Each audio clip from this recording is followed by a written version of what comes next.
Hi అండి, ఈ వీడియోలో నేను తామర పువ్వు గింజలతో హెల్తీ ఫుడ్ చేసి చూపిస్తున్నాను.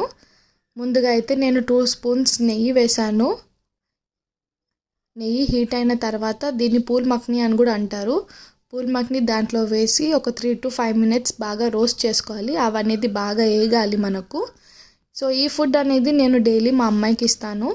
పిల్లలు అయితే చాలా ఇష్టంగా తింటారు. ఇది పిల్లలే కాదండి, ఎనీ ఏజ్ వాళ్ళైనా తినొచ్చు. స్పెషల్గా బోన్స్ ప్రాబ్లం కానీ, నీ ప్రాబ్లమ్స్ కానీ, బోన్ ఇష్యూస్ ఉన్న వాళ్ళకైతే బెస్ట్ ఫుడ్ అని చెప్పొచ్చు.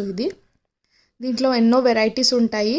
మీరు నా అకౌంట్ సబ్స్క్రైబ్ చేసుకుంటే ఆ ఎన్నో వెరైటీస్ అనేది కూడా మీకు దీంట్లో పోస్ట్ చేశాను.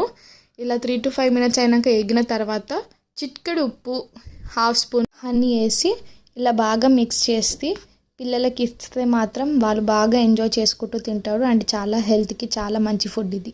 ఈ వీడియో మీకు నచ్చితే కనుక లైక్, షేర్, కామెంట్ అండ్